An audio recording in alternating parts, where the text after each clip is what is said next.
Welcome into Off the Hook Sports. I am Caleb Calhoun. Dave Hooker is out today. We hope to have him back by tomorrow. We got a lot to get to. Apologies for no show yesterday. We had to take care of some business side of things. And so now we are back and ready to roll 2 days ahead of the college football playoff matchup between the Vols and Ohio State, and 1 day ahead of the start of the college football playoff. Obviously, it starts Friday between Notre Dame and Indiana. A lot to get to today. We've got stories about Ohio State, in my opinion, guys, kind of embarrassing themselves ahead of this matchup with Tennessee because of their public statements by different officials. I'm going to get to that. We've got Wendell Moe Jr., a big transfer pickup for Tennessee, who comes from Arizona. 5 key players on Ohio State and 5 key players on Tennessee to watch for in this upcoming matchup. Cooper Mays and Dylan Sampson, heavily disrespected, guys. Heavily disrespected by the APL American teams. I want to break that down. And then some other news outside of Tennessee. Diego Pavia wins an injunction to get another year of eligibility. What that means for junior college players and college football in general. Alabama's athletic director, Greg Byrne, just begging people for NIL money at this point. We're going to have a little bit of a laugh at that. Stat of the day, this day in Tennessee Vols history. And we're going to close with college football playoff ticket prices tanking, which is vindicating my stance that expanding the playoff was a short-sighted move. I will get into that. The show represented by Banks & Jones, Tennessee's trial attorney. Play to win. Why Banks & Jones? Other lawyers say they'll go to trial. They won't. They'll settle, and they'll settle for less. Banks & Jones are ready to go to trial for you. Truly Tennessee's trial attorneys. Why settle? Banks & Jones, led by T. Scott Jones. www.banksandjones.com. Again, a ton to get to. Let's go ahead and roll it off and get started with Tennessee embarrassing Ohio State. Ohio State fans are embarrassing themselves with how they are publicly handling Saturday's matchup with Tennessee.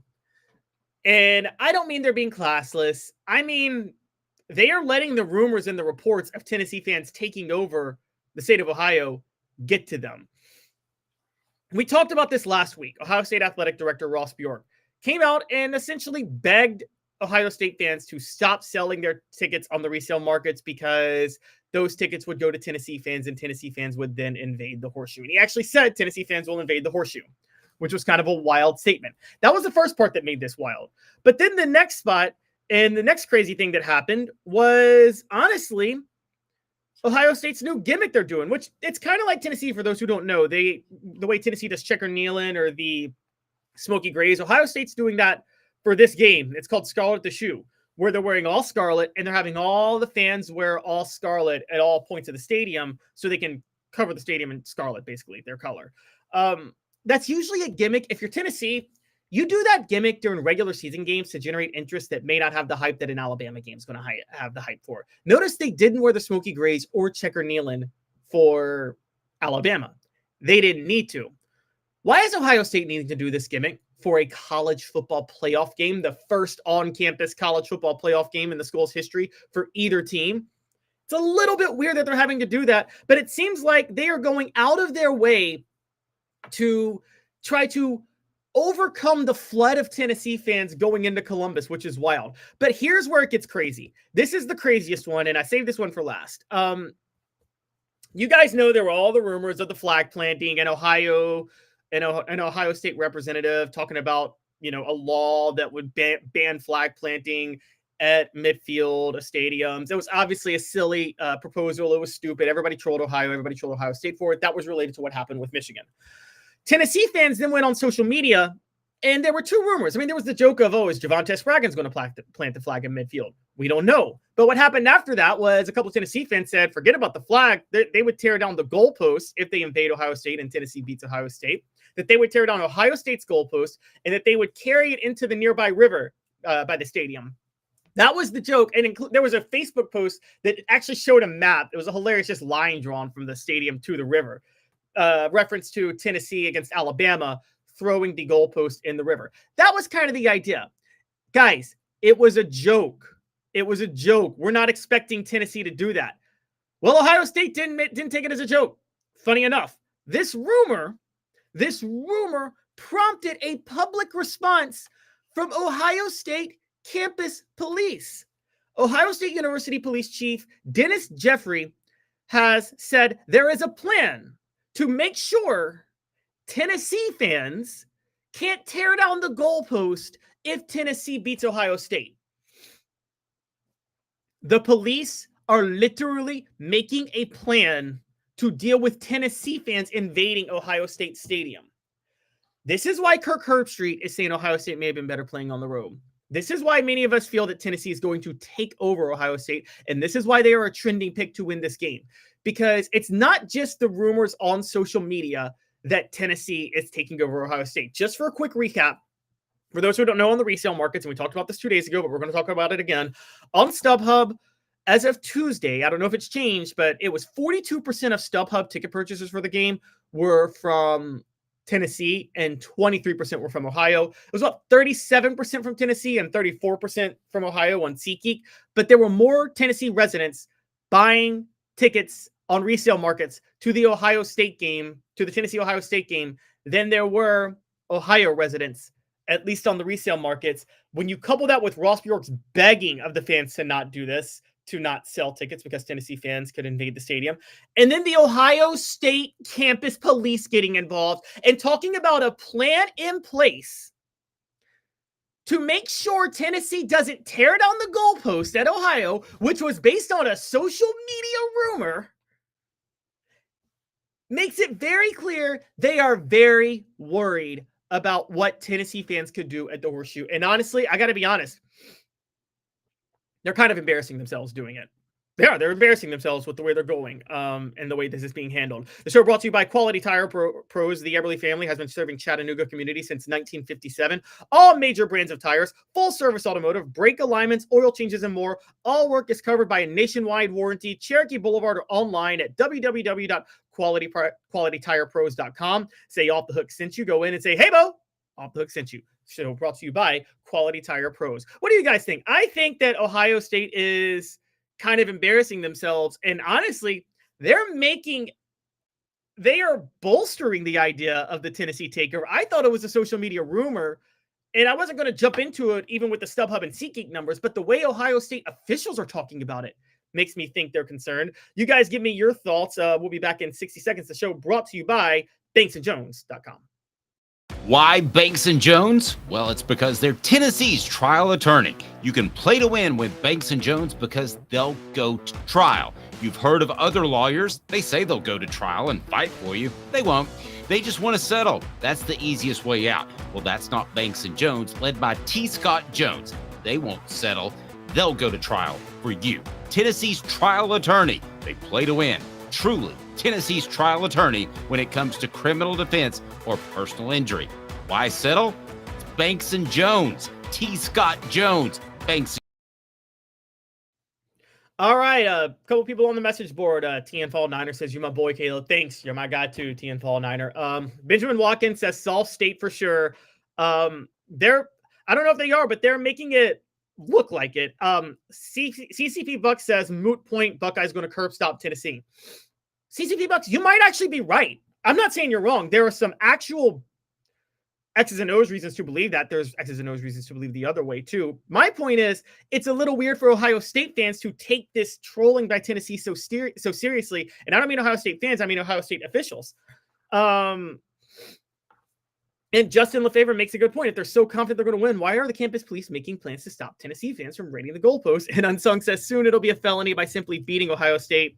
Pseudo sham, Tennessee is winning the psychological warfare battle. Benjamin Watkins is projecting that 30,000 fans will be at least be enough to make it feel like almost a neutral site. You might be true. That might be true.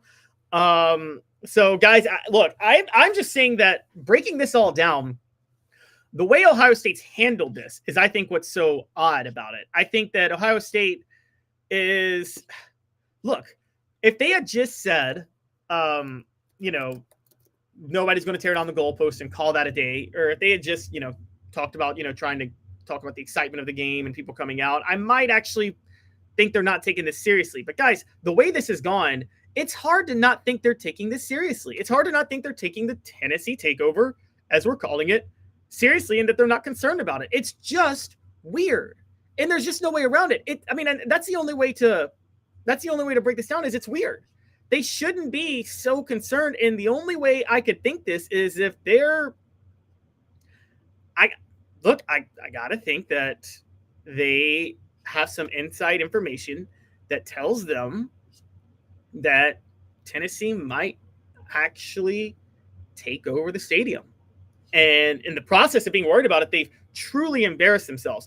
Even if this doesn't happen, there's a great chance Ohio State fills the stadium, that they blow out Tennessee. We're not going to know until the Saturday of. But if that was the case, why are Ohio State officials making all these public statements? They're embarrassing themselves further. And if I'm an Ohio State fan, I would be angry at Ross Bjork. One, I'd be angry at him for sticking with Ryan Day. And I would feel angry at the campus police for issuing that statement. Dan said, Dan McAllister says, I work with some Ohio State fans. I'm not bragging because I still feel like we might lose the game, talking about Tennessee. I could see that. Alocia Williams says OSU fans would not let that happen. Colton is worried that OSU players are rallying around their team and come out strong, and and he says their fans are the losers. That might be the case. I don't even think it's the fans. I think it's the administrators. I think it's the administration. I think that the administration has handled this very poorly to go public, and they've really embarrassed themselves, and they've added fuel to this fire of the Tennessee takeover. I don't think they meant to do that. If I were them, I would just stay quiet. Tennessee fans are going to complain, though. The show brought to you by Apex Apparel Group Design. 15% off your first order. Call Tyler 865-919-3001. ApexApparelGroup.com. ApexApparelGroup.com. And also brought to you by Chattanooga Mortgage. Congratulations, your home search just got easier. Buying a home in Chattanooga has never been easier. Chatmortgage.com. That's chat with 2 T's, mortgage.com. Let's go ahead and move on to the next topic, which is Wendell Moe. Tennessee's winning on the fan base trail, and Tennessee's winning on the recruiting trail in the transfer portal. Arizona Wildcats transfer Wendell Moe became Tennessee's first transfer portal pickup this offseason. The Vols landed him yesterday. Wendell Moe comes out of Long Beach Poly High School in Long Beach, California, which is in LA County, Southern California, right where Nico Iamaleava's from. He's an interior offensive lineman who is basically considered a 3-star transfer across the board, stands at 6'2", 339 pounds. He was part of the 2022 recruiting class, redshirted that year, but immediately became a starter in 2023 under Jed Fish and offensive coordinator Brennan Carroll when they ran a pro-style offense. Helped Arizona go 10-3, finished number 11 in both polls. He was second team All Pac-12 that year. Now, this past year, he started every game again, was not second team All Pac-12, and the program took a step back, going 4-8 and 2-7, moving over to Big 12 play under new first-year head coach Brent Brennan and first-year offensive coordinator Dino Babers. However, Dino Babers does run they are running the veer and shoot offense right now, which is similar to what Josh Heupel's running at Tennessee. And so Wendell Moe is a proven commodity. He started 2 years. He's proven that he can be a very good player because although it wasn't a pro-style offense, he did earn all Pac-12. And he has started in the offense that Josh Heupel runs. So he's the perfect plug-and-play fit guy. No matter what else Tennessee does the rest of the offseason in the transfer portal, Wendell Moe is their biggest, most important pickup in the transfer portal. Their first pickup is the most important, and it's not just about his ratings. It's about what he's proven on the field to this point, the fit he is, and the need Tennessee has. Because Wendell Moe, at 6'2", 339 pounds, literally can just plug himself in and replace Javonte Spraggins. He's the exact same type of player profile as Javonte Spraggins. And with that in mind, I think Wendell Moe is a huge get. Look, Tennessee has a big issue this offseason. Cooper Mays is leaving. Javonte Spraggins is going to be gone.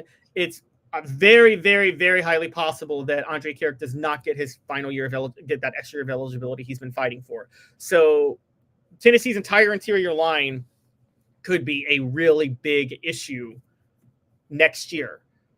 I would assume, even with Weiss and Ling entering the portal, William Satterwhite will probably plug in at center. That's my guess. And I would also say that Javonte Spraggins, with him gone, I would say that with him gone, that's going to be a big issue with the right guard spot with Tennessee's running game. Now, Wendell Moe is more comfortable at left guard where Andre Carrick is, but Glenn Ellerby has shown a propensity and ability to flip linemen if he does it early in the year, and I'm talking in January, and then keeps the players committed to playing that role the whole year.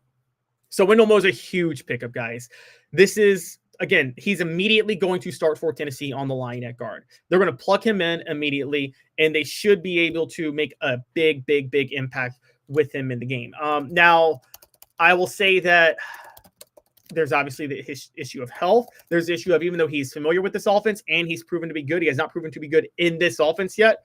But again, Arizona just took a step back all the way around last year, so you can't fully put that on Wendell Moe. We're going to have to see how a bunch of other things play out. But overall, he is a great pickup. This is filling a huge void. That's not to say that Tennessee doesn't have other voids to fill, okay?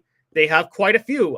They could use upgrades at places, including wide receiver probably. They may need another all-purpose back with Dylan Sampson, likely going to the NFL after this year. But at least at this point, Wendell Moe is a great pickup. I think that more is to come. I think this was a priority for the Vols, and they got him over. They got him over Auburn. They got him over quite a few people, by the way. So I think that, and again, Javonte Spraggins is 6'3", 330. Wendell Moe 6'2", 339. So they're very, very similar in size. Now, they probably want to trim him down a little bit to be able to run this offense. That's probably going to be their focus. You want to probably keep him at the 330 range. But for those who don't know, Tennessee's run game goes based off what the interior line does, the interior blocking does. And I mean, it's a very, very difficult, there's a lot of pressure on the interior line in this offense. Dylan Sampson's success has been because Cooper Mays and Javonte Spraggins and Andre Carrick on the other side have worn people down. And I don't think we can just ignore that. So with that in mind, I do have to say that I think Wendell Moe is, again, he's perfect. He's a perfect fit. We're going to talk a little bit more about him in 1 second. First, the show brought to you by Medicare Misty. I've been in business actually 19 years this year. I've been in the community since 1993. You're getting a lot of information. Unlike when you were working, they made the choice for you. Now you have to make the choice. Come to us and let us help you make it easy. Call Medicare Misty, MedicareMisty.com or 423-777-5577. Let us help them sleep at night. And we call her Medicare Misty. All right, guys. Again, what do you guys think of Wendell Moe on the message board? I think Wendell Moe is, again, I think this is the first plug and play transfer they picked up. Now, let's do a caveat here. Why does Tennessee need to keep going the transfer portal route for offensive linemen to plug and play? They have consistently signed 4 and 5 offensive linemen in every recruiting class under Josh Heupel. Now, I get it. In the era of the transfer portal, it's free agency and the NIL. You go and you buy who you can buy and you get who you can get to plug in. But what happened to development? There is still not an offensive lineman under Josh Heupel who was signed out of high school by Heupel and became a regular starter on this line. And Tennessee, it's not like they haven't recruited a lot of linemen. There are still a lot of linemen on this roster. And you have to ask, why are they even worrying about having to go out? The whole idea of recruiting well and scouting talent well was, okay, we lose guys. We use the NIL to keep who we have, i.e. what Michigan did, because I thought Tennessee was doing the Michigan model. And then it'll be next man up, and you'll just run a solid program like an old school way of doing it. It just won't stand out as much. I mean, guys, I don't want to bring this up, but there are too many linemen, and I'm just going to break them down in the class real quick, who signed with Tennessee, who you thought would be able to step up. We just brought up William Satterwhite, signed with Tennessee. Vyson Ling has hit the transfer portal. Masai Reddick is in the program. He hasn't really played at all recently. There is Aiden Bussell, Bennett Warren, highly touted player out of Texas, 4-star. Max Anderson, Jesse Perry, Brian Grant. I mean, why have none of these guys, Larry Johnson III, Gage Ginther, Shamarad Umarov, why are none of these guys working out? And again, yes, Vyson Ling has hit the portal. You expect a couple of guys to hit the portal, but with all the guys I named, how come none of them are able to work their way into the starting lineup? I mean, somebody might have to do it at tackle next year because I think John Campbell Jr. is gone. Lance Hurd will be back. But again, let's just break down all the linemen who have started under Josh Heupel since he's been at Tennessee. His first year, he had Cade Mays, Cooper Mays, Jerome Carvin, Javonte Spraggins, and Darnell Wright. All of them were recruited by Jeremy Pruitt, except Cade Mays, who was a transfer to Jeremy Pruitt, but still recruited and signed by Jeremy Pruitt out of high school. And Jeremiah Crawford was part of that rotation.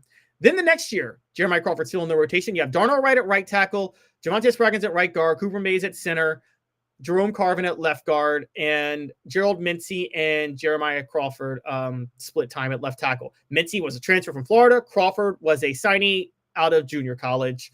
The other four were recruited and signed by Pruitt. The next year, in 2023, you're dealing with John Campbell Jr. You're dealing with Cooper Mays again. You have Gerald Mincy and Jeremiah Crawford again, JUCO, transfer from Florida. John Campbell Jr., transfer from Miami. And Cooper Mays, Javonte Spraggins on the interior, and Andre Carrick comes in, and he is a transfer from Texas. And now this year, your starting line has largely been John Campbell on the right side, Lance Hurd on the left side, John Campbell on the right side, who transferred from Miami, Lance Hurd on the left side, who transferred from LSU, Cooper Mays at center, signed by Jeremy Pruitt out of high school, Javonte Spraggins at right guard, signed by Jeremy Pruitt out of high school, Andre Carrick at Texas at left guard, transferred out of Texas. We're entering year 5 next year of Josh Heupel's tenure at Tennessee. At some point, somebody he recruited out of high school on the offensive line is going to have to be a starter. Not to tout the addition of Wendell Moe. I think he's a great pickup, and I think he's going to be great for Tennessee. But you do have to wonder why 4 years in, going on year 5, have they not been able to start an offensive lineman they signed out of high school? It's just been crazy to think about. So that's the one concern of this, but it's also that concern is why Wendell Moe is such a big pickup. But you can't have one without the other. You can't say that Wendell Moe is going to be the biggest pickup of the all season because he was the biggest need, and he was. But ignore the fact that the reason that's the case is because Tennessee can't seem to get the linemen they signed out of high school on the field. And that's just a big concern and a big problem. And it's something Josh Heupel is going to have to address because it's getting more and more alarming going into year 5 that he hasn't done that. Portions of the program are brought to you by Hemp House, the premier hemp dispensary online with a wide variety, great selection, and strict standards. Hemp House Chat with 2Ts.com. Hemp House Chat with 2Ts.com. Use the promo code HOOKED for 10% off. Also, portions of the program brought to you by Hound Dogs of Knoxville. Champions look good in orange. hdknoxville.com. That is hdknoxville.com. When we come back, we're going to talk about the key Buckeyes and Vols who will need to stand out in this game and who will determine what actually happens within the flow of the game. We're going to talk about the most important Buckeyes and Vols in Saturday's matchup with Tennessee and Ohio State. Stay tuned. We'll be back in 2 minutes. The show represented by Banks & Jones. I've been in business actually 19 years this year. I've been in the community since 1993. You're getting a lot of information. Unlike when you were working, they made the choice for you. Now you have to make the choice. Come to us and let us help you make it easy. Call Medicare Misty, MedicareMisty.com or 423-777-5577. Let us help them sleep at night. And we call her Medicare Misty. Now in its 45th year, the second and third generations continue Joe Neubert's commitment. His vision of what this business needed to be, we still try to live up to that. Joe Neubert Collision Center. Why Banks & Jones? Well, it's because they're Tennessee's trial attorney. You can play to win with Banks & Jones because they'll go to trial. You've heard of other lawyers. They say they'll go to trial and fight for you. They won't. They just want to settle. That's the easiest way out. Well, that's not Banks & Jones, led by T. Scott Jones. They won't settle. They'll go to trial for you. Tennessee's trial attorney. They play to win. Truly, Tennessee's trial attorney when it comes to criminal defense or personal injury. Why settle? It's Banks & Jones. T. Scott Jones. BanksandJones.com. Dave Hooker here for Dynasty Pools and Spas, your home for the best spas and everything you need to jump right in. Relaxing, therapeutic, absolutely. But what sets Dynasty Pools and Spas apart from others is that you get everything with any spa purchase. You get the cover, cover lift, the steps, delivery, and chemicals. When Dynasty Pools and Spas delivers your spa from their Athens location within 125 miles, you'll get your own personal hydrotherapy spa. Mention me, Dave Hooker, or Off the Hook Sports, and get $500 off your top quality new spa. Dynasty Pools and Spas, just off the Athens exit.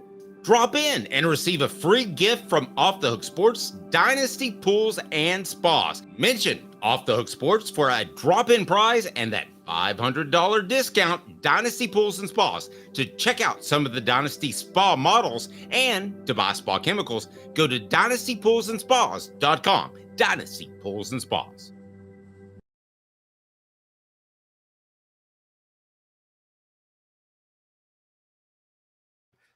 Rookie mistake, guys. Sorry.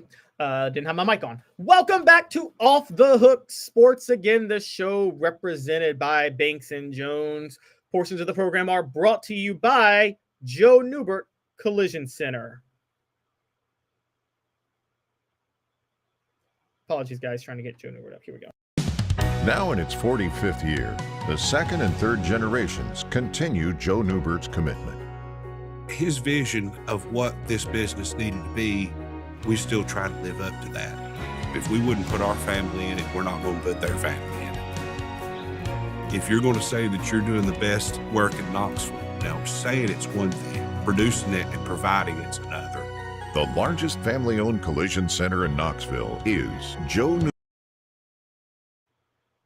All right. The show also brought to you by National Fitness Center. Unmatched value, limitless options. Begin your fitness journey here today. NFC1.com, NFC1.com.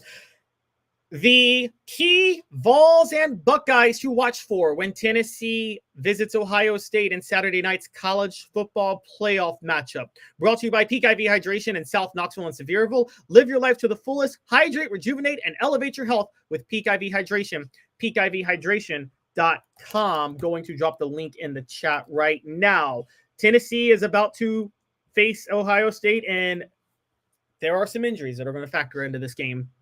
It's a tough matchup, obviously, and the game's going to come down to the trenches. But we're going to look at the key players for both teams to determine what's really going to stand out. I'm going to start with Tennessee. And the 5 most important players for Tennessee against Ohio State. A few of them are obvious, but a few of them may shock you. Now, number 5 is Dylan Sampson. All year long, Dylan Sampson has been a second-half running back. Ohio State has a top 5 rush defense, one of the best in the country. However, they revealed in the second half against Michigan that if you stick with the ground game and if your defense can keep it close, your running game can start to take over.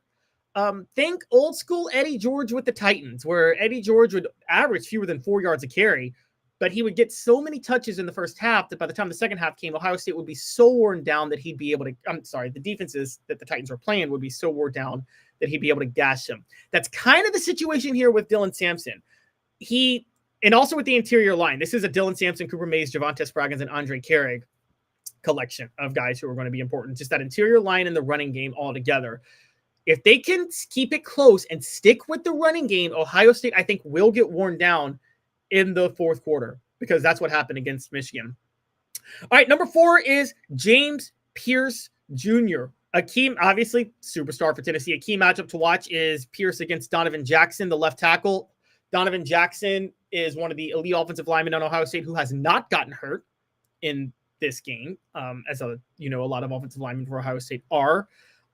That opens the door. That makes this a very key matchup. James Pierce and Donovan Jackson. If James Pierce wins enough battles, and he should, he's the better prospect. If you look at the NFL, then he could give Will Howard hell. Now, again, one of the issues with Ohio State, one of the things that makes them difficult, and this is part of the Urban Meyer spread offense, is that typically quarterbacks get rid of the ball very quickly. There are timed routes, timed reads, and things like that. However, James Pierce, if he can get around the edge, could bat down a lot of balls, still pressure Will Howard and gets him quick enough where he still could get a sack or get hurried. And also with those timed routes, don't underestimate Tim Banks' ability to drop James Pierce back in coverage for an interception. Happened last year against Iowa in the Citrus Bowl, remember? So that's kind of the interesting one. Number 3, again, obvious, Nico Iamaleava. There's questions about him in cold weather because he's from Southern California, but there's questions about all these players in cold weather because none of them have played in this cold weather, including Ohio State, because Ohio State doesn't play December games at home, and neither does Tennessee, and Knoxville's close to Ohio and Columbus. So it doesn't really matter on that. Nico Iamaleava is speaking at just the right time. He's thrown 4 touchdowns in each of his last 2 games. Those are the first 2 4-touchdown games he's had his entire college career. OSU's pass defense is amazing. It's brutal. It's elite. It's going to be cold, which will make the passing game even worse for Tennessee. However, OSU has proven in the past that you can exploit cracks in their pass defense. Oregon did that when they went 32-31. Michigan did it, but Michigan has no passing offense to begin with. But if Oregon can do it, Oregon's a more refined version of what Tennessee wants to be this year. They don't run the same style. I mean, the offense really has it all together, and Tennessee was figuring things out as the year went on. If Tennessee's figured things out, they could be just like Oregon, meaning they could give Ohio State's pass defense trouble. So we're going to see how that works out. Number 2 is Arian Carter. Now, you could say this is a combination of Arian Carter and Jeremiah Thielander because key to this spread offense is the linebackers always staying at home and not being out of position. That's more key for Thielander. However, the linebackers also have to be able to make plays when the plays are there, including hitting the holes on blitz packages, being in the right position to wrap up tackles. Arian Carter is going to be used to do more of that. Jeremiah Thielander is more force players to a certain direction and things like that, as the middle linebacker is supposed to do. But Arian Carter is the playmaker. Tennessee's going to need Arian Carter to really, really step up. And the number 1 most important player for Tennessee in this game, believe it or not, is Amari Thomas. Now, Tennessee, as we know, runs very deep at defensive tackle. Amari Thomas, Elijah Simmons, Omar Norman Lott. I mean, Jackson Moy. We could go on and on and on about Bryson Eason. We go on and on about how deep they are. Amari Thomas is the leader of that unit, plays the most snaps, is the most consistently on the field.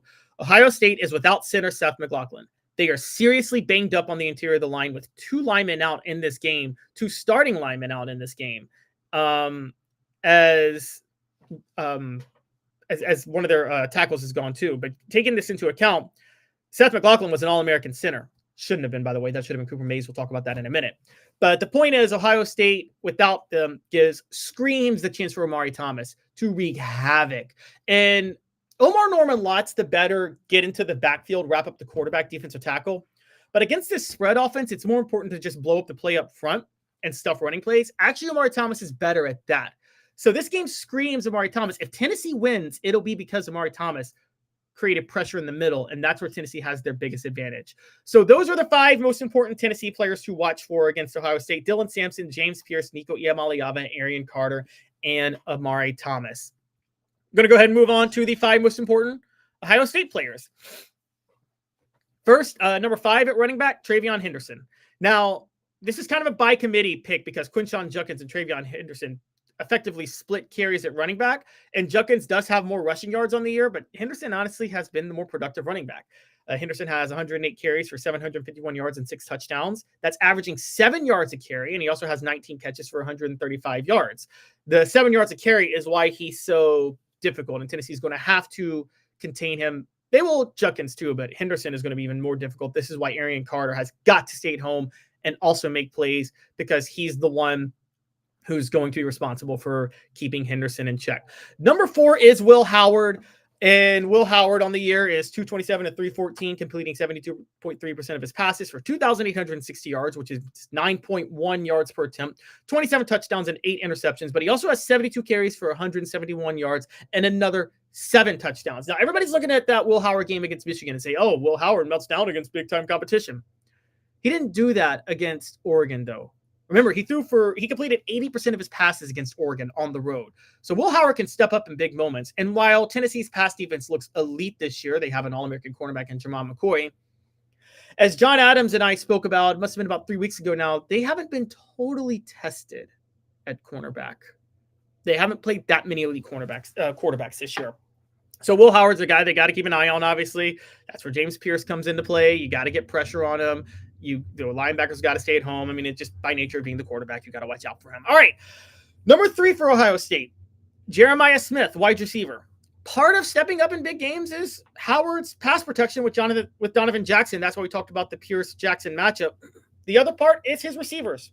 Jeremiah Smith, Carnell Tate, and Emeka Egbuka, they are his 3 go-to receivers. All of them have been majorly productive this year, but Smith is the best of the group. He's caught 57 passes for 934 yards and 10 touchdowns.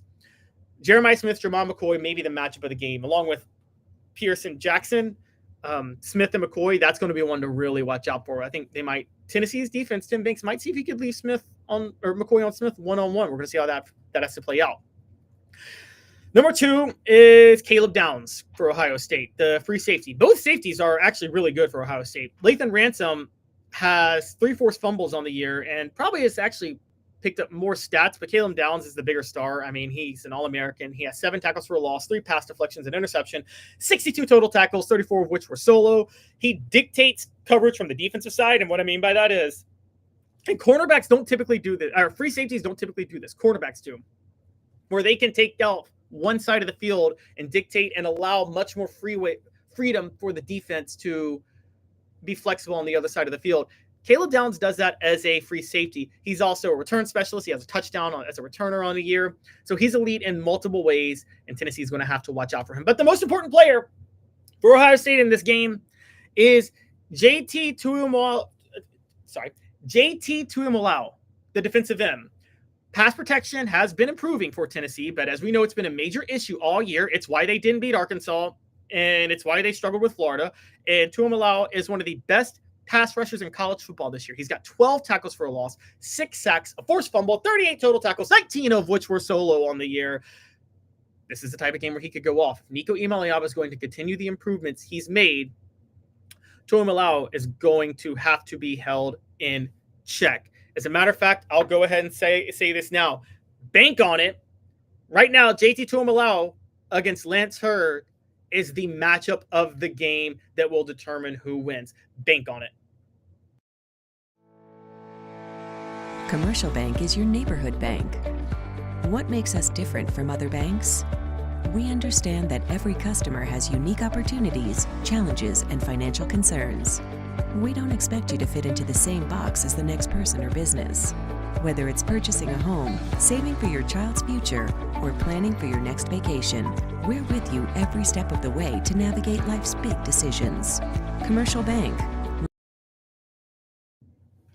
All right, that's right.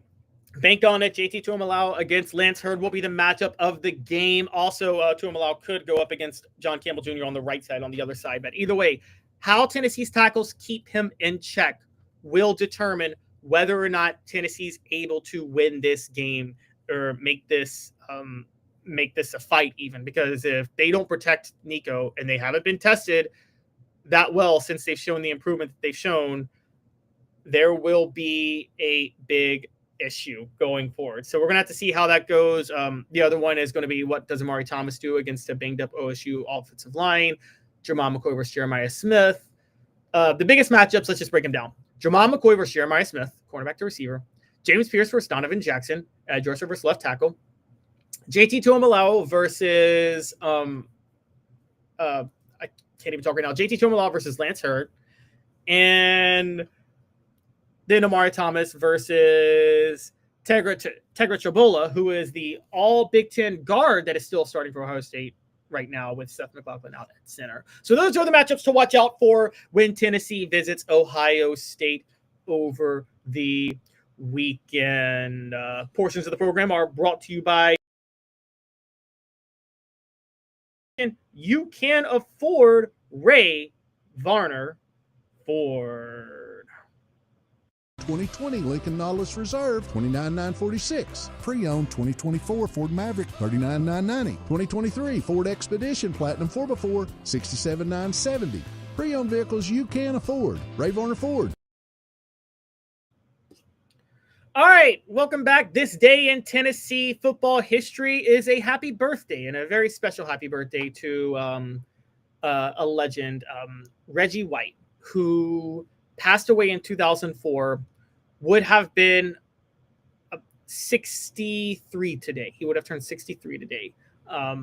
He passed away tragically at the age of 43. He is one of the best, absolute best players in Tennessee football history and one of the best in the NFL. If you were to construct an all-time NFL team with just Tennessee players and you were drafting, Reggie White would probably be second on your list. Peyton Manning would go number 1, Reggie White number 2. Some people would say Jason Witten number 3. I would probably go Al Wilson number 3. I think Al Wilson, when he was fully healthy, was on track for the Hall of Fame, but you can debate that. But it's very clearly Peyton Manning and Reggie White are the top 2. Then Jason Witten, Al Wilson, Eric Berry, those would probably round out the top 5. But a very happy birthday to Reggie White, to the late Reggie White. And think about his family every time around this time of year. Again, go back and look at that 1983 season, guys. One of the greatest seasons in the history of college football, where he had 15 sacks as a defensive tackle. A happy birthday to Reggie White. Portions of the program are brought to you by Rick Terry Jewelry Designs. They want to be your jeweler looking for affordable game day jewelry. A Tennessee tradition, rickterryjewelry.com. Also brought to you by Sports Treasures, carrying over 5 million sports treasures and so much more. Follow on Facebook for the best sports memorabilia, daily updates, facebook.com/sports treasures TN. That's Sports Treasures TN. All right, let's get to a little bit of disrespect and hate that has been directed at Cooper Mays and Dylan Sampson. First, the show is brought to you by TriStar Hats. Have you seen the latest TriStar Hats Co. product? TriStar Hats Co.? What's that? You know, those really cool hats, shirts, tumblers, and even license plates with 3 stars like the official Tennessee flag and stripes like the American flag. Pretty patriotic if you ask me. Ah, gotcha. Seen those. Those are cool. Where can I get them? Simple. TriStarHatsCo.com. And if you order now, there's 10% on any order $50 or more. Plus, use the promo code HOOKED. With the promo code HOOKED, you get 10% off. That's hooked. And don't forget free shipping with any order over $50. Stock up at TriStarHatsCo.com. That's TriStarHatsCo.com. There are plenty of wannabes out there, so make sure you go to TriStarHatsCo.com for the best quality and customer service. Will do, and I'll be sure to use the promo code HOOKED. That's hooked when I do, to save an additional 10% off. TriStarHatsCo.com. TriStar Hats Co. is a trademark of TriStar Hats Co. LLC. Any use without... All right, so now on to All-Americans in college football, brought to you by the UPS store in Hardin Valley, helping individuals and small businesses, wide range of products and services, locally owned and operated. The UPS store at 10629 Hardin Valley Road. Tennessee had 3 All-Americans this year, 3 players recognized by a variety of All-American services. Cooper Mays was first team on Sports Illustrated and USA Today. And then Dylan Sampson and Jamal McCoy earned first team on a variety of other different services. Congratulations to all 3 of them. Well-deserved, but I'm going to go nuclear on the AP, because if Tennessee wasn't getting screwed in awards before, and they consistently do get screwed in awards, what just happened to them here was flat out embarrassing. They got absolutely screwed on awards with the AP All-American team. And we're going to start first with the one that they got right, that I don't think was a screw job, which was Jamal McCoy being second team AP All-American. Congratulations to Jamal McCoy. However, after being first team on Sports Illustrated and USA Today, AP left Cooper Mays completely off their list of All-American centers. That's right. They left Cooper Mays completely off the list. This is insane, guys. This is absolutely ridiculous. Cooper Mays has been one of the best centers in college football this year. He paved the way for the best rushing attack in the SEC, bar none. And he was left off in favor of Florida center Jake Slaughter, who made first team, Ohio State center Seth McLaughlin, who's not even playing on this Saturday's game because he got banged up with 2 weeks left in the season, and Ohio State blew out Indiana without him. And then the third team, Jacob Gardner at Colorado State. Colorado State, a group of 5 school. Are you kidding me? This is absolutely insane. How in the world could you look at Cooper Mays' tenure at Tennessee over the past 5 years and see every other service name him a first-team All-American? That's right, a first-team All-American, but then you be the AP and you leave him completely off the list of All-Americans. That's absolutely ridiculous. Cooper Mays is one of the best prospects in the NFL among centers this year because he understands leverage, he's a smart player, and he's much more physically gifted than he gets credit for. The idea that you would leave Cooper Mays off the list in favor of not just other players across the country, but another SEC center, when Tennessee had the best rushing offense in the SEC all year. Cooper Mays has been superb. He has been the most reliable offensive lineman in the SEC for the last 3 years. And you somehow put Jake Slaughter in at first team over Cooper Mays? That's flat out insane. By the way, SEC voters didn't even agree with this. The league's head coaches named Cooper Mays the first team All-SEC center over Jake Slaughter. I don't know if you guys know that. Yeah. Over Jake Slaughter. Even crazier. Wait, not done. The Cooper Mays was at least second team by AP All-SEC. Again, they made Jake Slaughter first team, which is absolutely ridiculous, absolutely insane. I can't get over how much hate the AP is showing for Tennessee with that decision. That's absolutely ridiculous. Cooper Mays should be first team All-American. How the heck is he left off the list? That's ridiculous. But then I'm going to go even a little further. I'm going to go a little further and talk about how lazy these AP voters were, because this was flat out embarrassing. Dylan Sampson, again, the leading rusher in the SEC, the leading scorer in the SEC, the all-time touchdowns scorer, rushing touchdowns leader, and rushing yards leader and scoring leader in a single season for Tennessee. The greatest season in history for a Tennessee football running back, one of the greatest ever for an SEC running back, was a third-team All-American. Now, who was first team? Ashton Jeanty at Boise State. Fine. He had a historic year. I get it was a lower level, but the stats don't lie. And I mean, even if they do, you can't ignore the stats. First team All-American for Ashton Jeanty. Fair enough. Behind Ashton Jeanty, though, the other first team All-American, and this is why it's so egregious. 2 running backs make each All-American team, guys. And Cooper Mays, Dylan Sampson was still relegated to third team. The other All-American on this list, I kid you not, was Cam Scatabo of Arizona State, who averaged 0.2 yards more per carry, only 0.2 yards more per carry than Sampson, and had 1 less touchdown and played Big 12 competition instead of SEC competition. By every metric, played an easier schedule. Hence the reason Arizona State is so much lower in the college football playoff than Tennessee, okay? Now they get the first round bye. That's only because of the auto bids that everybody thinks is ridiculous. How in the world do you have Dylan Sampson 2 All-American teams below Scatabo? That's absolutely ridiculous. It gets worse. Second team All-Americans were Omarion Hampton of North Carolina and Caleb Johnson of Iowa. You know what? I got even no problem with Caleb Johnson being ahead of Sampson. If you wanted Ashton Jeanty and Caleb Johnson to be the 2 first teamers, that's fine. Caleb Johnson got screwed too, being behind Scatabo. Dylan Sampson got totally screwed being behind Omarion Hampton, though. Hampton is averaging just 0.1 yards more per carry and has 7 fewer touchdowns while playing in the ACC. How in the world? And I mean, literally, how in the world could you look at that and say, oh, well, you'll know, just the numbers don't lie, and Omarion Hampton is better than Dylan Sampson? That is the laziest level of voting I've ever seen in my life. I want to know who these voters are. Seriously, and I want their credentials revoked. Now, guys, maybe I'm taking this too seriously, but I do believe, for those who don't know, college football was built on the backs of media voters who took their role seriously. The national championship was a media award for the first 1869 to 1997, 128 years of the sport's existence. Okay? It's a sacred job to be a voter of anything significant in college football. When I go to SEC Media Days, I take my all SEC picks and my SEC predictions in the preseason very, very seriously. I take them very seriously. Dave takes his Heisman vote very seriously. College football was built on that.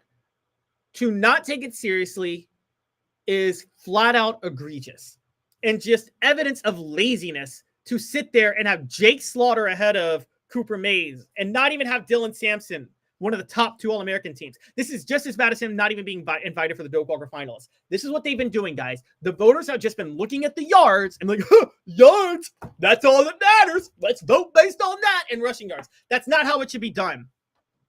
This is absolutely ridiculous, guys. It's absolutely embarrassing, okay?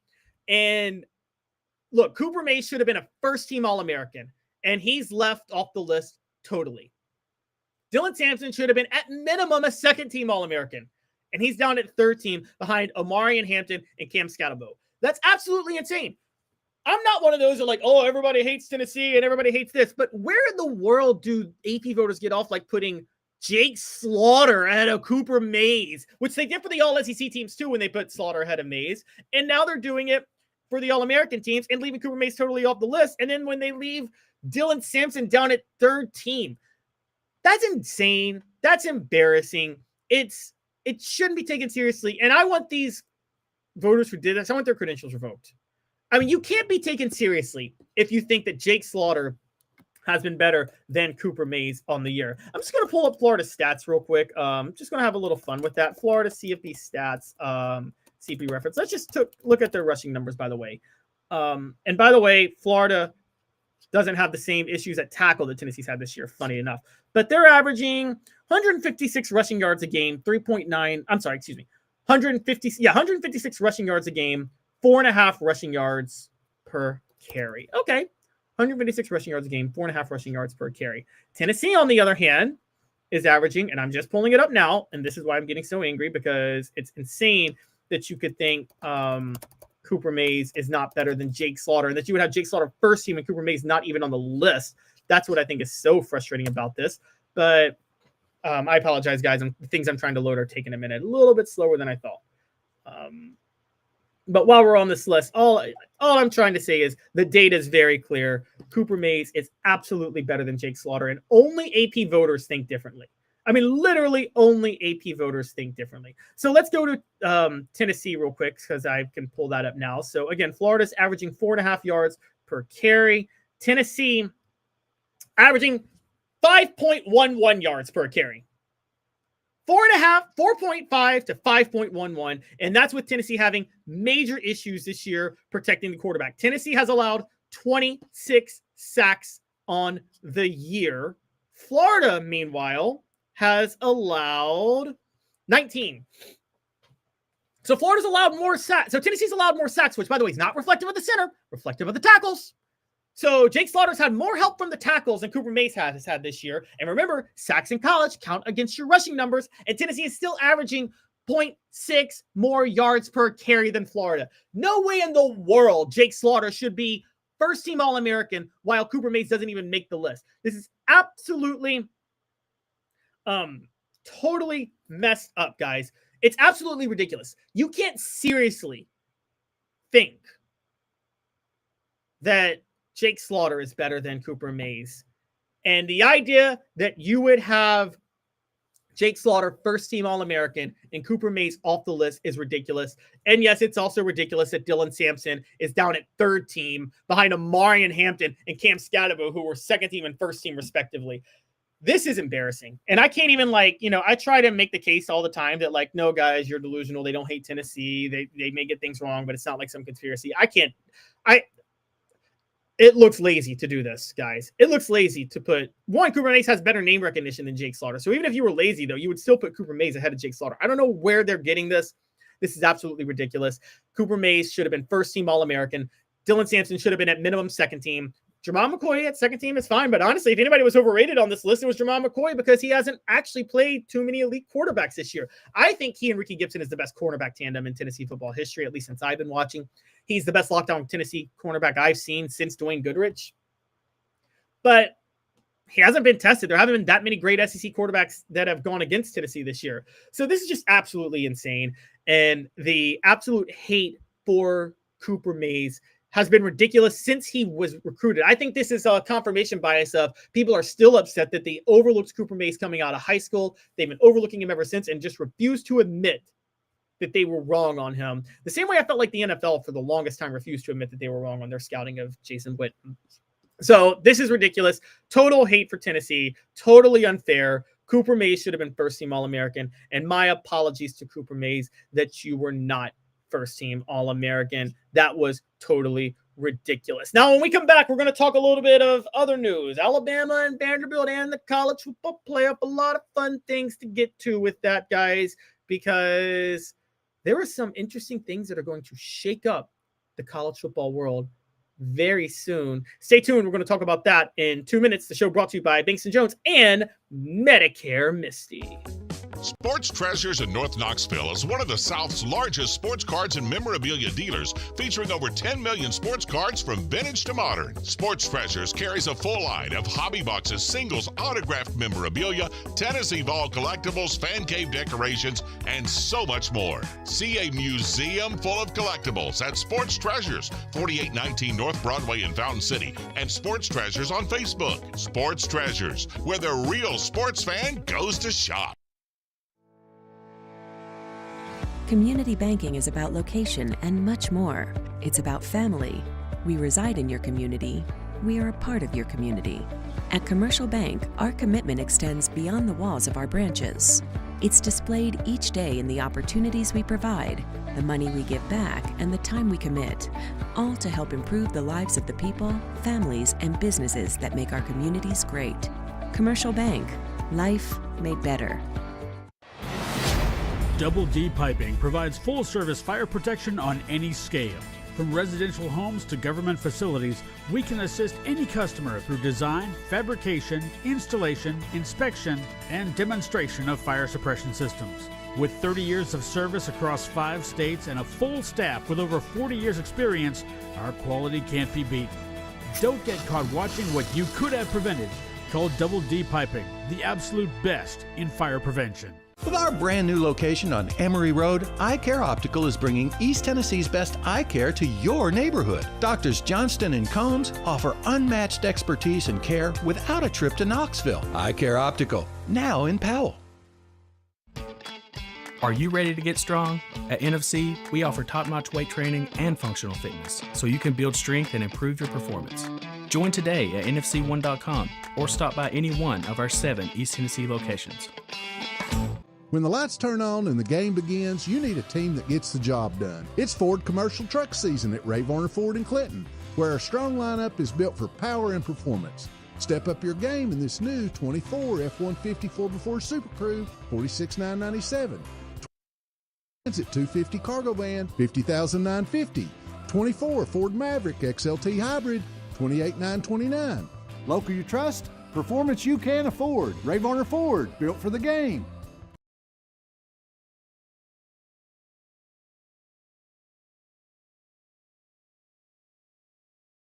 Welcome to Off the Hook Sports. Again, the show is brought to you by Banks & Jones. Also brought to you by Asia Cafe. Treat yourself to authentic Asian cuisine, handcrafted from Garda family recipes. 5 locations to choose from. AsiaCafe.org. AsiaCafe.org. All right. Who wants to talk a little Vanderbilt Commodores football, baby? Vanderbilt quarterback Diego Pavia has been granted an injunction allowing for added eligibility.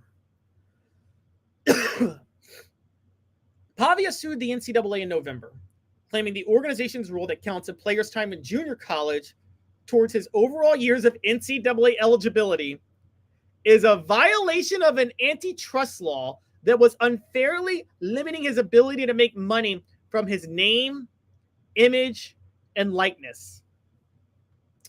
Judge William Campbell's decision Wednesday is not a final ruling on the case, but it prevents the NCAA from keeping Pavia out of college football until the case is resolved.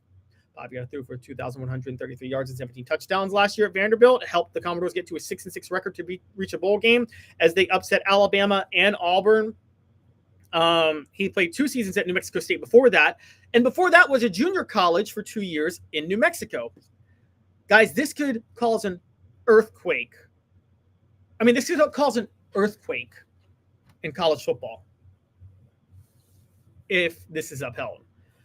Let's break this down real quick. Traditionally, your junior college years count towards your eligibility playing college football. They always have. You spend 1 year in junior college, you transfer, you got 3 years of eligibility unless you redshirt. You spend 2 years in junior college, you got 2 years of eligibility unless you redshirt. What they're saying now is if you go to junior college, it shouldn't count against your eligibility because it hampers your ability to make money. Guys, I got to be honest.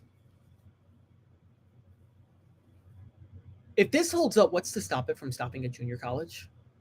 Forget Diego Pavia for a minute. Okay, so he's back at Vanderbilt for another year. We can talk about what that means for Vanderbilt. They'll be better next year, I guess. Maybe they can get 7 wins. Who knows with Clark Lee.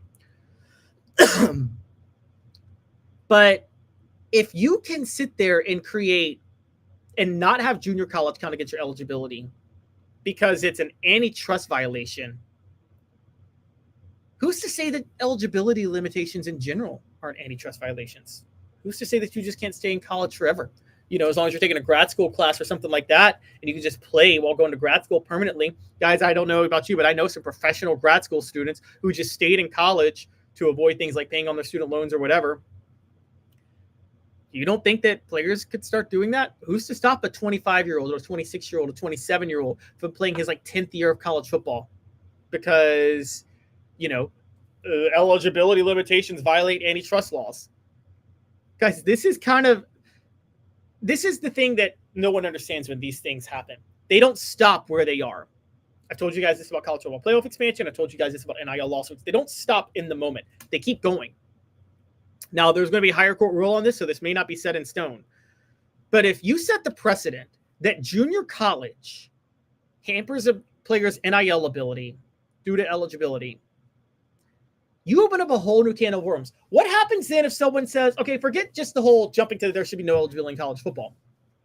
What if a player just says that it shouldn't count against my eligibility unless I play for the most valuable NIL team possible or for the school that gave me the most NIL money? What if somebody says, well, when I played for New Mexico State, like Diego Pavia did, and say someone plays for them and transfers to Tennessee or Ohio State, since we got fights between both those on the message board, I'm talking about this week's matchup.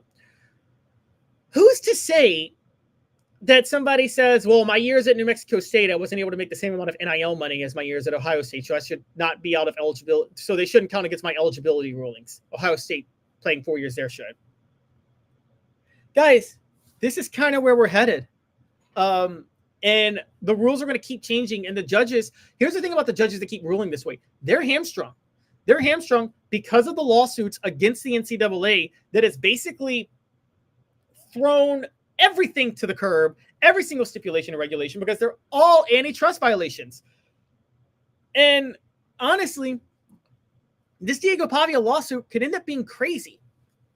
Now, we've heard of older quarterbacks and older players in the past. I mean, I do believe when Josh Heupel won his national championship as quarterback of Oklahoma, he beat Florida State, who was led by a Heisman winner and Chris Winkie at the time, who, by the way, also was a assistant coach at Tennessee under Jimmy Pruitt for a couple of years. But point being, Chris Winkie was 28 when he won the Heisman that year and then scored 2 points against Oklahoma. Josh Heupel won the national title that year.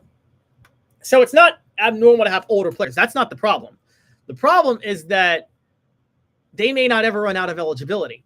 Now, I don't know what the solution is. I don't know what the answer is. I think there's a way to set this up, but if you just say blindly it's an antitrust violation, the NCAA can't do any regulations, period.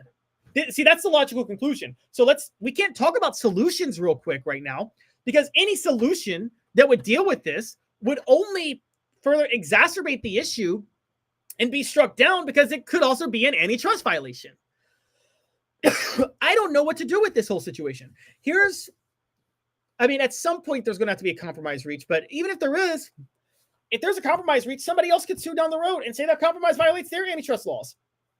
This is why Congress is going to have to get in. I know you guys hate it. You guys hate hearing that Congress has to get in and that Congress has to get involved. Nobody wants to see that happen, but there has to be a national standard. There has to be a national law created for the NCAA. And by the way, you can't even complain about Congress getting involved because these lawsuits that are happening are based on antitrust violations, which was a law passed by Congress back in the 1890s.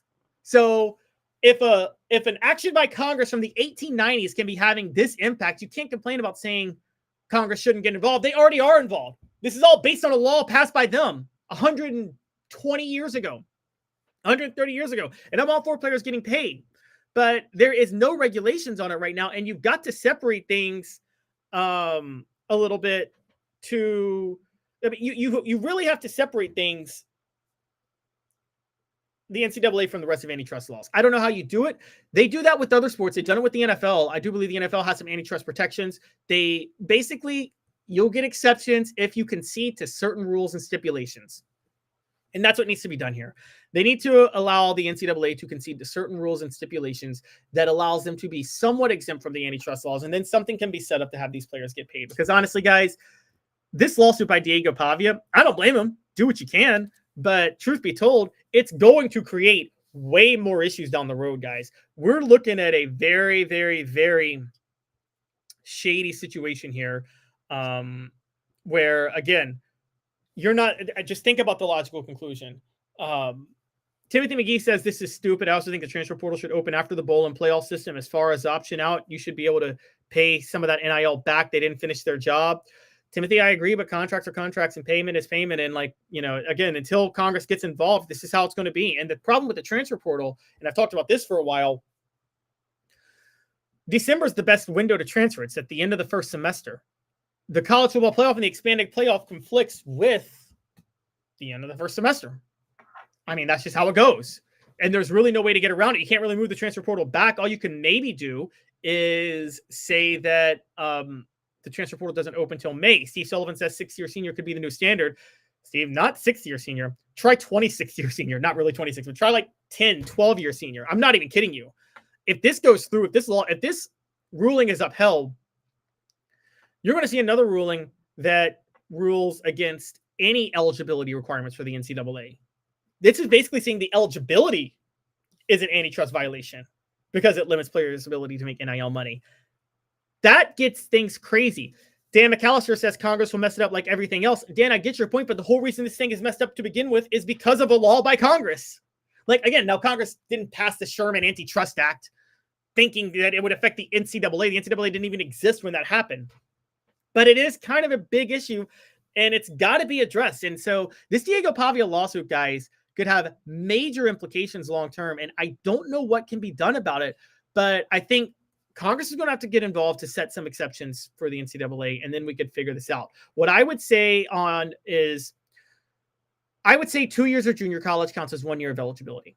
We'll do that. 2 years of junior college counts as 1 year of eligibility. 1 year of junior college, I don't know. We'd have to figure that out. Maybe half a year of eligibility. You can play half a semester, but then if you redshirt, you can maybe get to. It's very tricky. It's very dicey to see how that's going to happen. But as of right now, there just doesn't seem like there's going to be any eligibility rules. And again, at some point, players are going to have to be unionized and employed, or Congress is going to have to step up and get involved because this is absolutely now. Even I, who am the most pro-player person possible, I find this to be getting out of hand because you have to have eligibility for college athletics, guys. It is college sports for a reason. I was for the players getting paid. I wasn't one of those that the degree is the money, but college sports does live off of eligibility rules. I mean, that's kind of the fundamentals of college athletics. So if you don't have that, you're going to have a major issue going forward. And I don't think that eligibility, this Diego Pavia lawsuit could absolutely lead to a catastrophe for college football. And that's not the only catastrophe related to NIL that's coming out of college football right now. Alabama Athletic Director Greg Byrne, he's out here asking for some money for some people, guys. Alabama needs some money. Are you willing to help out? We'll talk about that in a minute. The show brought to you by Dynasty Pools and Spas. That's right, Dynasty Pools and Spas. Dave Hooker here for Dynasty Pools and Spas, your home for the best spas and everything you need to jump right in. Relaxing, therapeutic, absolutely. But what sets Dynasty Pools and Spas apart from others is that you get everything with any spa purchase. You get the cover lift, the steps, delivery, and chemicals. When Dynasty Pools and Spas delivers your spa from their Athens location within 125 miles, you'll get your own personal hydrotherapy spa. Mention me, Dave Hooker, or Off the Hook Sports, and get $500 off your top quality new spa. Dynasty Pools and Spas, just off the Athens exit. Drop in and receive a free gift from Off the Hook Sports, Dynasty Pools and Spas. Mention Off the Hook Sports for a drop-in prize and that $500 discount, Dynasty Pools and Spas. To check out some of the Dynasty Spa models and to buy spa chemicals, go to dynastypoolsandspas.com. Dynasty Pools and Spas. All right, welcome back to the program. Time to talk about a little bit of Alabama football. Anybody want to laugh? Anybody want to laugh? Alabama Athletic Director Greg Byrne needs your money, guys, and he needs it now. I'm serious. This is a really, really, really big issue. Alabama is trying to go cure cancer, and they need your money. No, I'm kidding. They just need more NIL money to buy players. After missing out on the college football playoff with a 9-3 record in Kalen DeBoer's first year, Alabama Athletic Director Greg Byrne sent out a letter on X Wednesday asking for more NIL money. I'm going to read the whole letter to you guys, and then we're just going to have some laughs. Okay, so Alabama fans, this is from Alabama Athletic Director Greg Byrne. Alabama fans, over the past few years, there have been drastic changes in college athletics. We have been careful during this transitional period to protect our position at the top of college athletics while being mindful to listen, engage, and learn from our generous supporters, proud alumni, and unrivaled fans to make sure that we protect our great traditions here in Alabama. But there's a time for talk and a time for action. Now is a time for action. Although we have been competitive from an NIL standpoint, our competition has us in their sights and are actively trying to surge ahead with NIL. You have heard examples of other teams using promises of $1 million paydays to lure away our players or convince them not to come to Alabama. It is time for Bama Nation to fight back. Under the new model of college athletics, which is the result of an antitrust lawsuit against the NCAA, a university can succeed if their fans purchase authentic NIL from student athletes. The good news is when at Yeah Alla was created last year, that's at Yeah_Alla, which is Yeah Alabama. It's their NIL entity established to cultivate and harness name, image, and likeness opportunities for Alabama student athletes. The focus was on providing our fans with a legitimate product rather than booster inducements. Yeah Alabama delivers exclusive content and access you cannot get anywhere else. We also have a plan to grow Yeah Alabama's offerings with more videos, features, and news in 2025. So please visit yeah-alabama.com/join to join. A subscription to Yeah Alabama isn't about the now. It's about the future. It's about roster retention for future seasons, keeping our legends in crimson. It's about attracting and developing the best recruits in the country to represent the Script A. You being a part of the team has never been more important. At Alabama, we've not measured ourselves against our competition. We are the standard, and the measurement is against the mirror and against a rich and proud history. But it's impossible to ignore what is taking place in college athletics. Hungry fan bases are acting decisively to give their respective programs competitive advantages. We must respond. We are Alabama. Join Yeah Alabama today. Greg Byrne was asking fans to give more money to Yeah Alabama so they can support more players in the NIL market so they can keep players. Here's the problem. Alabama's not getting what they expected they would get because they don't have the same type of boosters that a school like Tennessee has, or even a school like Ohio State has, funny enough. And you can just look at the ranking in NIL collectives to know that, the size. Tennessee didn't even ask. Danny White just said, you know what, we're doing a 10% talent fee on season tickets. This is getting crazy, guys. Because of the state of college football, regular people, and I'm not talking about the billionaire and millionaire boosters, okay? They're going to donate. They're going to do whatever they want to win, okay? This is reaching out to regular people now, begging them to give some of their hard-earned money to college athletes who will now be making upwards of millions of dollars. This is what happened because the NCAA did not try to address paying players being an antitrust violation or not paying them. And so the court stepped in and struck it down. And now there's been no guardrails. Here's the real fix to the situation. And it's one that nobody wants to admit, but it's actually going to happen. And board members are going to see this soon enough. The real fix is coaches and administrators have to make less money. At some point, the money's going to have to come out of somebody's pocket. Greg Byrne is doing this. Other athletic directors are doing this. Coaches are doing this because they don't want money to come out of their own pockets. That's why what Brian Kelly did the other day was so revolutionary when he decided he's going to match NIL funds up to $1 million this offseason. I told you guys the Moneyball era is coming, where there's going to be a coach who gets hired on the cheap so they can use more money to just buy players. That Moneyball era is not going to just extend to the coach. It's going to extend to the athletic director too at some point. They're going to start paying athletic directors less. Everybody, here's the truth of the matter with college athletics. Yes, we're trying to raise more money, but there's a finite amount of the pie that everybody can get. The pie has a finite limit. The question is just going to be how that pie is divided. And this is why I'm not as worried about it, because I do think it'll sort itself out. I wanted the whole reason players weren't getting paid before, the whole reason the NCAA fought it for so long is what we all knew. That the less they had to pay players, which was nothing, the more they could line their own pockets with all the revenue the players were generating. The problem, the root cause of the problem with college football now and college athletics is not that players can get paid.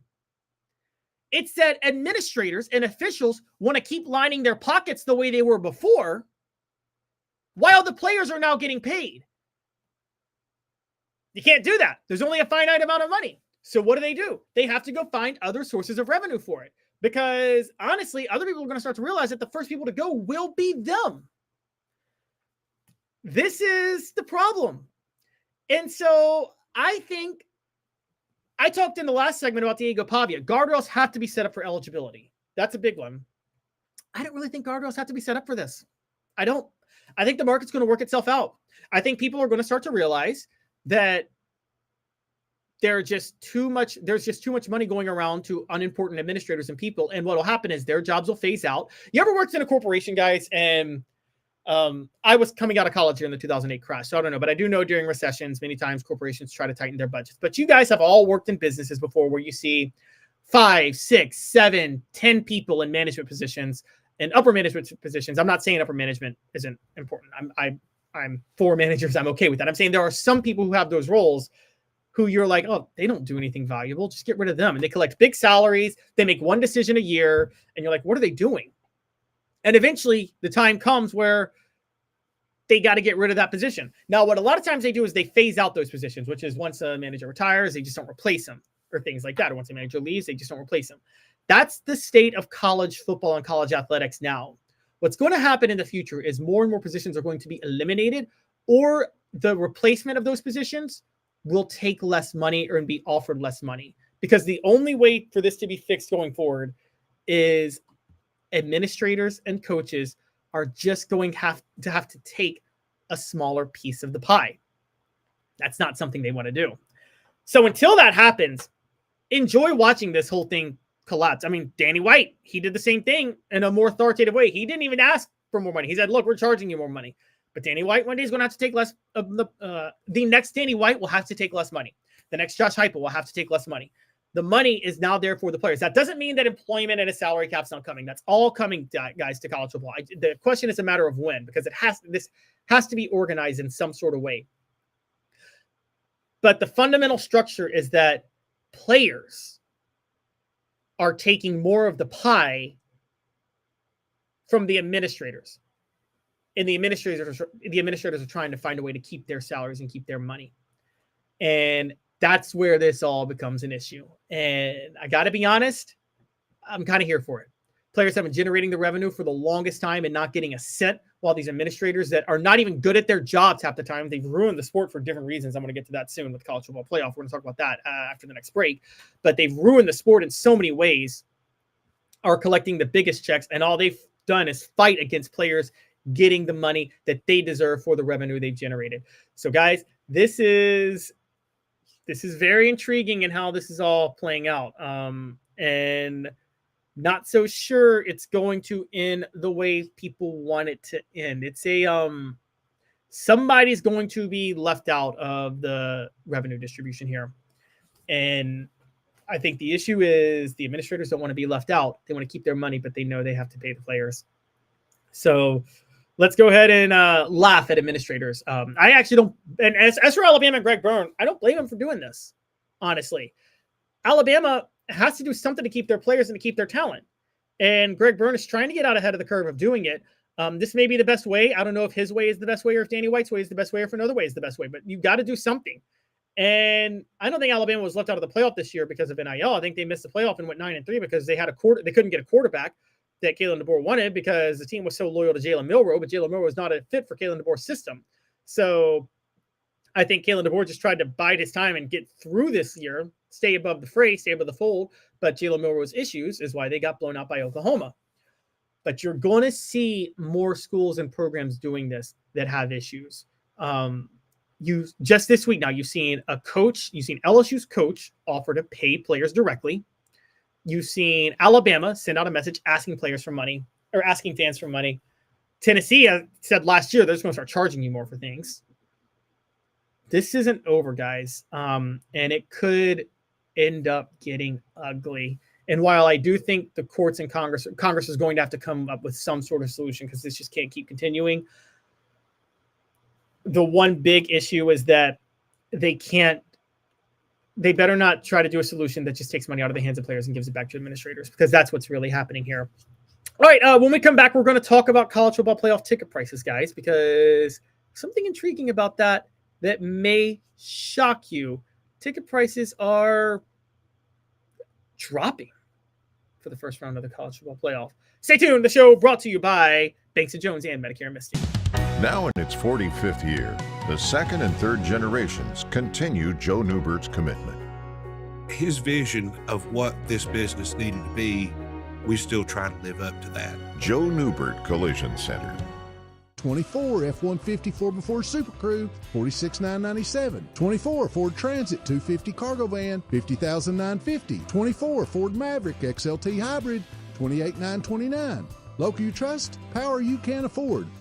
Having been in the jewelry industry for a long time in the Knoxville community, I saw a need for a jeweler, a real jeweler. Our ability to do these designs has really been based on the customers bringing new things in and challenging us as a store. Our goal is not to tell anybody what they want.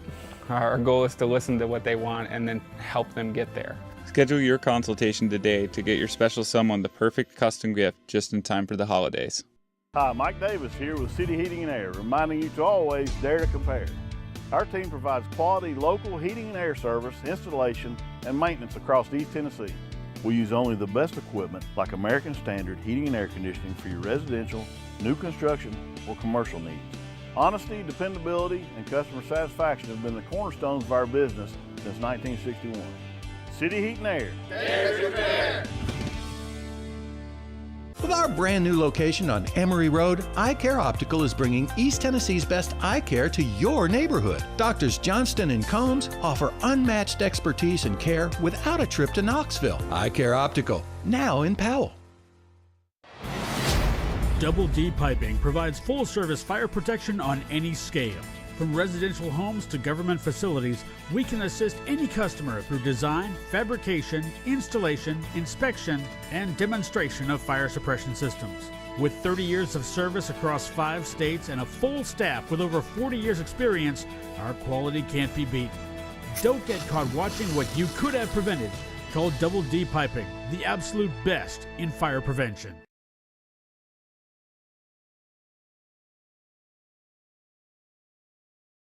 Welcome back to Off the Hook Sports. Stat of the day here brought to you by City Heating and Air Conditioning. Integrity matters. City Heating and Air Conditioning. 50 years in East Tennessee. Integrity matters. Go to cityheatandair.com, cityheatandair.com. Also, Commercial Bank, a member FDIC. Life made better. Commercial Bank. Go to www.cbtn.com, www.cbtn.com. And the stat of the day is this. 2 nights ago, Tennessee basketball beat Western Carolina to move to 11-0 on the season. It matches their best start since 1920-22-23. The only other time they started this well was 99-2000, which also went 11-0. That was Jerry Green's team that made the Sweet 16, that went 26-7. Ron Slay's first year, Tony Harris's junior year. Then they blew a 9-point lead late to North Carolina because they started jacking threes. They should have gone to the Elite Eight. They would have gone to the Final Four because they would have played Tulsa in the Elite Eight. That was just a gigantic collapse to North Carolina, not the North Carolina team you're used to, but that was one of the best teams in Tennessee basketball history. Arguably, probably until Bruce Pearl got there, the best team in Tennessee basketball history, that 99-2000 team. And this 11-0 start matches that. Unlike that 11-0 team, this team got to number 1. That one never got higher than number 4. So that's your stat of the day. It is brought to you by Work Trucks. We're all about trucks that are actually available, trucks that help you maximize your profits by having the right work vehicle now. Time is money. The perfect work vehicle doesn't break down and has all the space to carry what you need. That's what Work Trucks is intent on offering, while other dealerships just can't do it. Contracting is about time. Work Trucks saves you time with less back and forth trips and trucks that pass the highest standards to be put to work. The process is also quick and easy when choosing a vehicle for Work Trucks. Cargo vans, utility body trucks with the nap hide work bodies installed, pickup trucks of all sizes, and anything special like cranes or dump trucks. Work Truck supplies vehicles to people just like you and get you back on the road tomorrow. No dealership runaround. If you're a contractor, you need to know Work Trucks, and that's a fact. Service industry, remember Work Trucks. Work Trucks carries the trucks that your business has to have. You need Work Trucks. Clinton Highway in Knoxville and in downtown Birmingham. For the entire inventory, go online to worktrucksllc.com. That's worktrucksllc.com with an X. Why risk chasing your future and business on a wrong piece of equipment that burns your time? worktrucksllc.com. Work Trucks will also work to make sure you have the perfect vehicle you have to have. They'll even find a perfect truck, outfit it, and make sure it fits your needs to a T. Work Trucks with an X, LLC.com. Work Trucks with an X, LLC.com. WorkTrucksLLC.com. Proud supporters of the Tennessee Vols. All right. I don't want to say I told you so because it's not totally proven yet that I've told you so. But it's looking like I told you so. What am I talking about? College football playoff ticket prices, guys. They are collapsing. And I mean, they're dropping every single day. Okay. Penn State and SMU tickets for the college football playoff, the first round, guys, the first round, are now as low as $35. That's right, a college football playoff game. Tickets are as low as $35. Texas and Clemson tickets, those games, Texas and Clemson tickets are as low now as $92. $92. Tennessee, Ohio State tickets, as low as $92. That's right. Now, the only one that's a little different, Notre Dame, to their credit, Notre Dame and Indiana tickets, those are still riding high. They're up to $500. Those are going up. There's a lot of interest in that Notre Dame Indiana game, but the other three have tanked. Just for context, and I want to give you one more stat to this, okay? The ReliaQuest Bowl, a meaningless bowl game between Alabama and Michigan on December the 31st on a Tuesday at noon in Tampa. Tickets to that bowl game are $90. They are roughly the same price as tickets to the Tennessee-Ohio State game and the Texas-Clemson game, and significantly more than the Penn State SMU game. What is going on? What's happening? Interest in the first round of the college football playoff is not what I think executives thought it would be. I'm just going to say it up front. I don't think it's what they thought it would be. There's a multitude of reasons this could be possible. One, just the matchups. Penn State's playing SMU. Not a good program. Notre Dame and Indiana, we don't know about Indiana, but that is an in-state rivalry game. You could at least go with that. But Penn State's playing SMU. But at the same time, Texas and Clemson, that's two high-profile programs. The same with Ohio State and Tennessee, so that doesn't add up. The other possibility, and there's two more. The home teams of these games, the home fan bases, are selling their tickets because they're looking ahead, and they're looking ahead to the bowl games, and they are choosing between either going to see their home game or going to the bowl game that they would go to if they won. And in an expanded playoff, you may only have a chance to get tickets to one game, and you'll pick the bowl game because maybe you go to home games more often. That's possible. The third, and this is the underrated one, it's the weekend before Christmas. People are traveling. Maybe people just don't want to go to a football game when they're traveling the weekend before Christmas. It's one thing to travel around New Year's or after New Year's, but it's not. It's a totally different thing to travel the weekend before Christmas, and it looks like that's what they're doing. So truth be told, I think that's the most likely scenario. But either way, tickets prices are way down. And guys, brought to you by Double D Piping, I'm going to tell you why this proves how short-sighted the expanded college football playoff was. Double D Piping provides full-service fire protection on any scale. From residential homes to government facilities, we can assist any customer through design, fabrication, installation, inspection, and demonstration of fire suppression systems. With 30 years of service across 5 states and a full staff with over 40 years experience, our quality can't be beaten. Don't get caught watching what you could have prevented. Call Double D Piping, the absolute best. Remember when I told you guys that I didn't think the expanded playoff was worth what they would do to the regular season? My argument, and the crux of the argument for those of us who hold the spectacle of college football dear, was this. If you expand the playoff too much and allow for too many at-large bids, you will devalue what we love the most about college football, which is that those 3 months during the regular season, those top 10 matchups are all huge. They all have major national implications. The argument on the other side was twofold. It was that, but it'll increase access for other teams, which will expand the regular season, which will make the regular season matter more to more teams, make it more intriguing. And also, you get extra playoff football in December now. Who doesn't want that? Well, the first one I think will still be exposed once those like lesser teams in the running start to get blown out in the playoff and never make any noise. That's 2 years down the road. That needs to be proven for a few years first, and then they'll stop caring about going to the playoff. The other part, though, is there's already a lack of care for football in December. These ticket prices are showing it. They're collapsing, guys. Adding an extra week to the playoff the week before Christmas isn't doing what people thought it would do. And you added that week for a marginal increase in profits, by the way, because of this expanded playoff, while sacrificing the excitement of 3 months worth of regular season football, in which top 10 games would be huge. The magnitude would be through the roof. I know you guys are going to come and be like, but the Alabama-Georgia game was the most watched game in 7 years, and it was an amazing game. Yeah, that was a sugar high. That was a sugar high. That's not going to keep lasting. Because people know of the expanded playoff now, in 2 years, those games will get less and less watched, and they're going to be treated like Duke UNC in basketball. And it was all in the name of having the extra couple of weeks of football in December and January for more excitement. And now one of those extra weeks isn't even profitable or isn't even generating the money that people hoped it would generate. And this was, by the way, here's the funny part. They made these games on campus, guys. And the reason they made them on campus is they thought that would be a better way to increase their revenue. And they're not. Largely because guess what? Probably people on these campuses are going home for Christmas. So you put an on-campus game and people aren't even staying for it.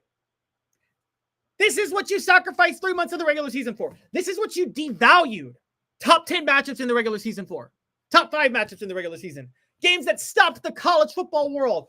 2013 Alabama Auburn. 2011 Alabama LSU, 1993 Florida State Notre Dame, all of the Tennessee Florida games in the 90s, all of the Florida State games in the 90s, all of the Alabama LSU games in the late 2000s, early 2010s.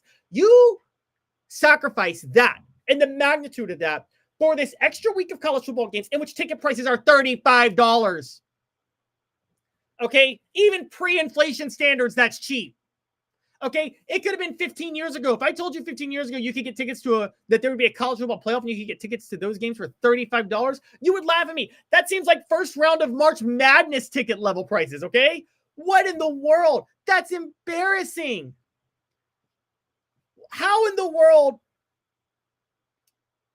could you honestly think that this was worth it? I told you an extra week in December was not worth it. And there's another factor here, guys, that's making it even worse. There's NFL games on Saturday. Okay? So remember, the college football playoff wanted extra revenue from attendance to these extra games and the extra TV revenue. The TV revenue is going to get cannibalized a little bit by people who watch the NFL. Now, I will watch the college football playoff games. You will watch them, but there are plenty of people who would watch them, but won't because there are NFL games on that day. The Texans play the Chiefs and the Steelers play the Ravens. Maybe that's why the Notre Dame SMU game, I'm sorry, the Notre Dame Indiana game is so much more expensive. It's on a Friday night. There are no NFL games, and also maybe people would be more willing to travel Saturday. The ratings are going to get cut into. They're not going to get what they want. The attendance costs are not what people want them to be. The attendance may not be what people want. And you did all of that at the sacrifice of 3 months of what makes this sport so beautiful. It was the most short-sighted move ever done. I'm going to tell you how they maybe could have gotten this right and maybe could have added a little more magnitude to it without doing what they did. First, last look brought to you by Campbell, Cunningham, Taylor, and Hahn. The first step to better vision is to visit ccteyes.com. The information you need is easy to access, and setting an appointment is as simple as clicking the tab. Doctors Campbell, Cunningham, Taylor, and Hahn, and Eye Care Optical at ccteyes.com. The move to get this right, and you could have had an expanded playoff, was to not have the mega conferences happen. Somebody should have stepped in 3 years ago and created an agreement where the SEC, Big Ten, Pac-12, then the 5 big conferences, SEC, Big Ten, Pac-12, Big 12, and ACC were as they were. And the move would have been give all 5 conference champions automatic bids to the playoff. By the way, there would have been more parity among the conference champions back then because it would have been a Power 5, not a Power 2.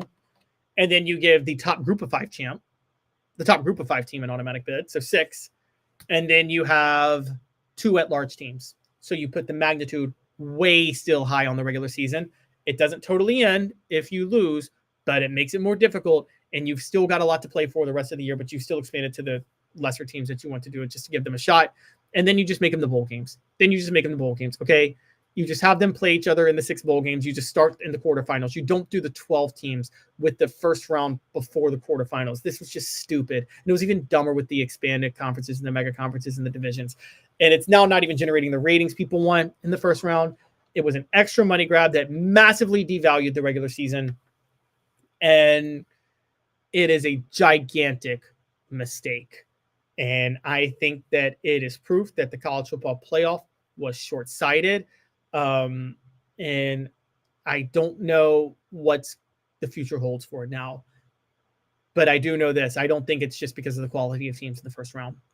I think a lot of this, because again, Tennessee, Ohio State, Texas, Clemson, those are blue blood programs, all 4 of them with gigantic fan bases. They shouldn't struggle to generate the same amount of revenue per ticket that the ReliaQuest Bowl does, even though the ReliaQuest Bowl is Alabama, Michigan. Further proof that the bowl games still could have meant something. This was a giant mistake. Expanding the playoff to 12 teams was a giant mistake. It was short-sighted. It always should have been at 8. And I am being proven right by the low cost of the tickets to 3 of the 4 games and the fact that their ratings are going to be cut into by the NFL when 3 of them happen on Saturday. I want to thank you guys all for tuning in today. Again, we hope to have Dave back tomorrow. Again, the show brought to you by Banks & Jones, Tennessee's trial attorney, banksandjones.com. With Caleb Calhoun, this has been a presentation of Off the Hook Sports. You guys have a